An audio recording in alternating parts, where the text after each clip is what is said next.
Join me today as I rank all 40 films I've watched that were released in June, whether they hit cinemas or streaming services. I hope you find some new favorites, or maybe a few to skip. Trigger warning. A simple and basic revenge story with predictable villains. Only watch it for Jessica Alba.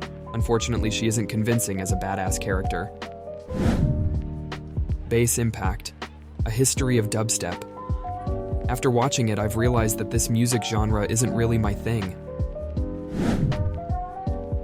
Handling the Undead. A different take on the zombie genre. A more dramatic and realistic approach.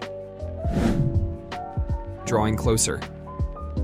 A story about love and dying. It's been done and told before, nothing new, but it has a happy ending in a tragic way.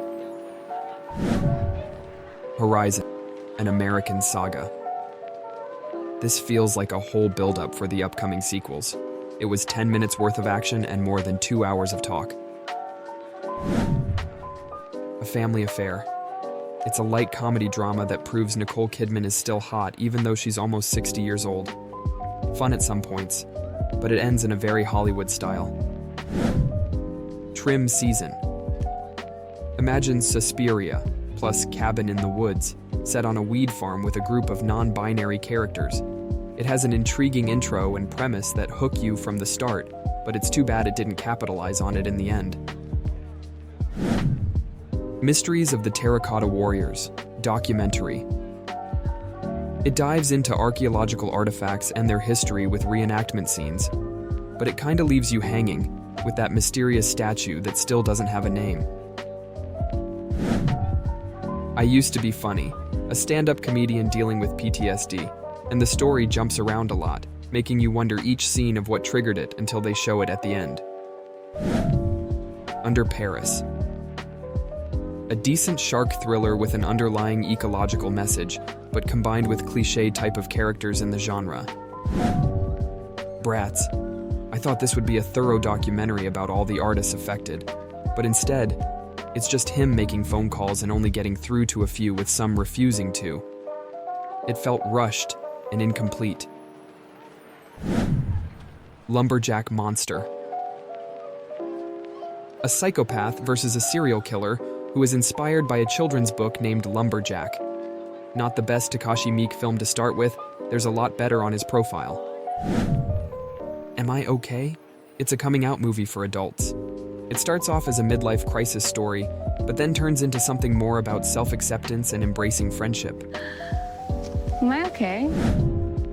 Fresh Kills. Another crime mob boss gangster drama, but from the viewpoint of the leader's daughters, showing how they're affected by his actions and move on with life. It's pure drama with a few shocking events. Daddy-O. It's about a taxi driver and a woman with daddy issues having a deep conversation about life and relationships while driving along the streets of New York. In a Violent Nature. Basically a Jason Voorhees variant, but shown mostly on his perspective. It's gory, bloody, and has no definite conclusion at the end, leaving us to decide if she survives. The Grab. This might be the most important documentary of our time. A journalist reveals how governments and private companies are seizing global resources, starting with China buying American pigs, Saudi Arabia draining Arizona's water, and Russia importing American cowboys. It showcases what big private companies are doing behind the scenes. Ultraman Rising.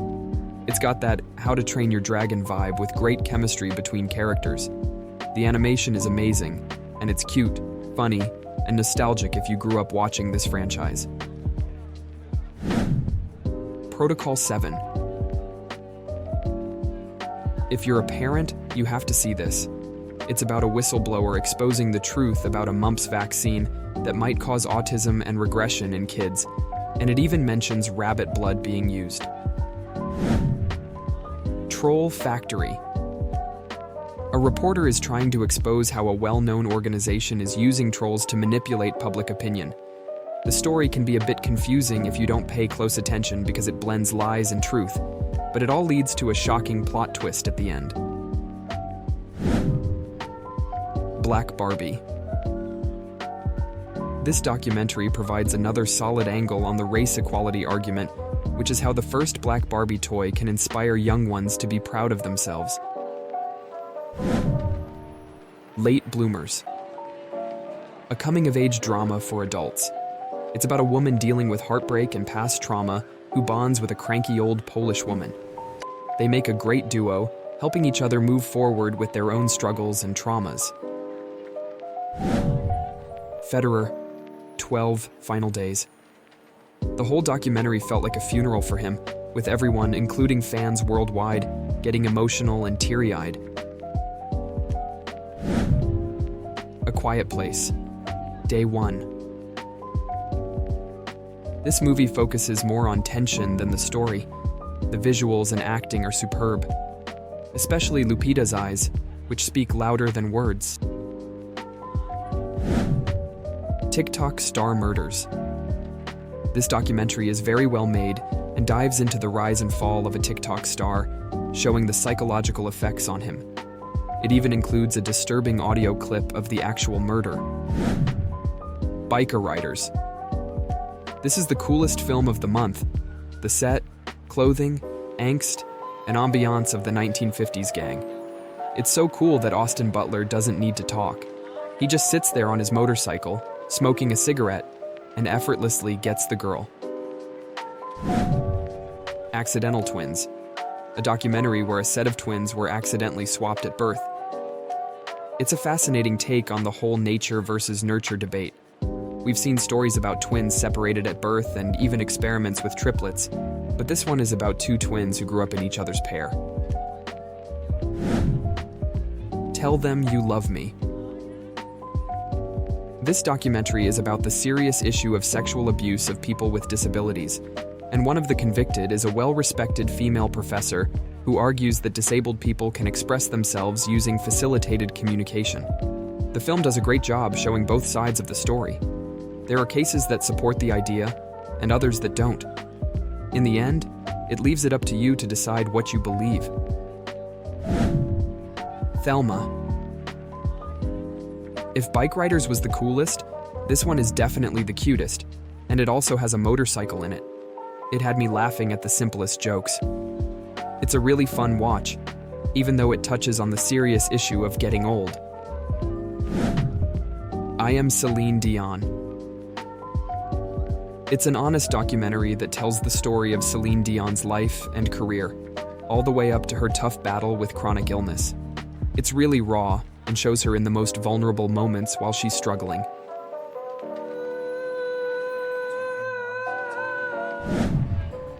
The Watchers. A mystery fantasy movie that's dressed up like a horror thriller. Honestly, I enjoyed it. I don't get why people hated it so much. It's not the best, but it's definitely worth your time. Yes, it has questionable plot holes, but damn entertaining. It's dumb, but it's not boring. One thing I found impressive was its pacing. It starts by building up the mystery and tension, then dives into the characters' stories. When the creature finally shows up, it even delves into its lore, history, and motive. The ending is Shyamalan style. Not bad, but totally unsatisfying. Some say it has a predictable plot twist, but maybe I'm just stupid because I didn't have a slightest clue while watching. What You Wish For. This one is surprisingly good. It's about a chef who visits his friend and ends up in a wild situation. He has to take over his friend's identity and cook for rich folks, but with some rather unusual ingredients. You know what's great about this film? It really ramps up the tension.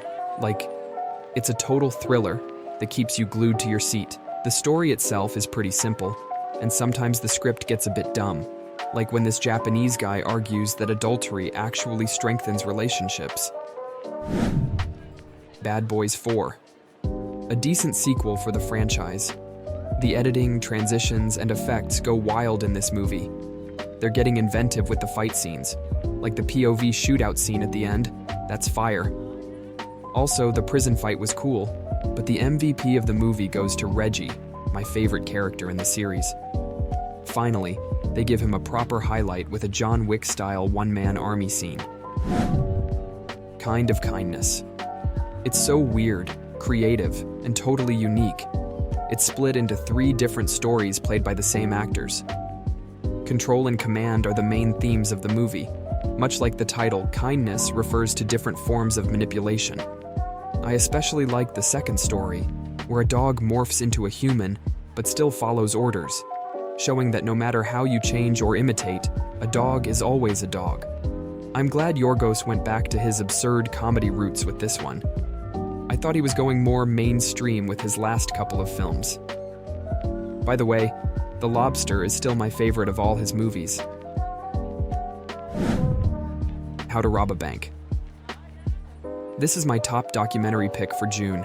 It's super intriguing and well told, with a cool cartoon-style reenactment. It's about this prolific bank robber nicknamed Hollywood. His life was wild. In his early days, he made his own meth, like a real-life Walter White. He was inspired by Bodhi from Point Break and used face prosthetics during his robberies, which is how he got his nickname. Plus, he played a real-life Robin Hood by giving money to people. I was hooked and couldn't wait to see what happened next. It's really entertaining. But honestly, this documentary is so good it almost makes him look like a nice, free-spirited guy. Even though I loved the film, it doesn't change the fact that he's a criminal, and I still think the end doesn't justify the means. Viva la Vida. A romantic comedy that starts with a young woman making a video to find someone willing to marry her and donate a kidney. She ends up meeting this guy who has a brain disease and an eccentric personality. It sounds dramatic, but the movie is actually really funny. The actors are so convincing that you'd think they really have these diseases because of how they look and act. The guy is hilarious and super weird, believing in aliens and robot birds controlled by the government. There are a lot of montages that really help you connect with the characters. The ending is pretty cliché, but I was entertained all the way to the credits. Hitman. I didn't expect this to be so enjoyable. It's loosely based on a real-life story and follows a nerdy professor who moonlights as a fake hitman for the police.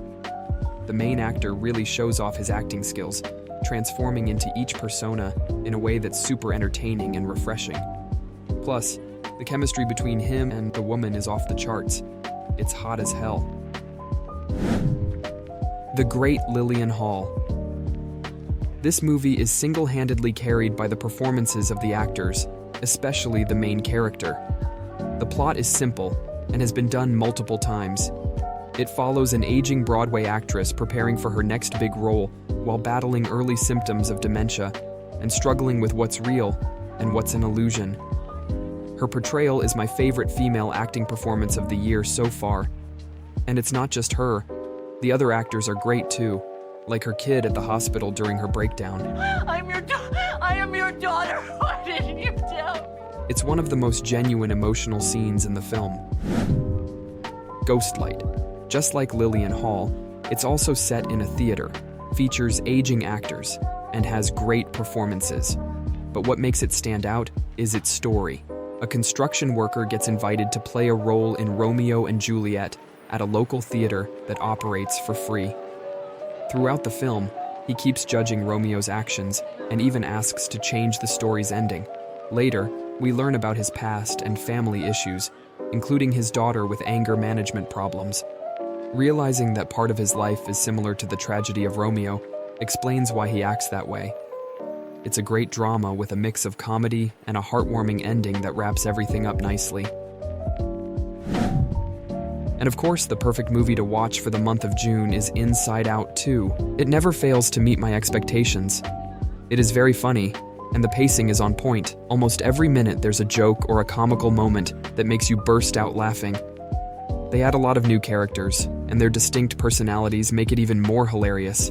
They spoof certain media like Dora and RPG games. Yo, Lance/Blade is a great contender for the Scene Stealer of the Year.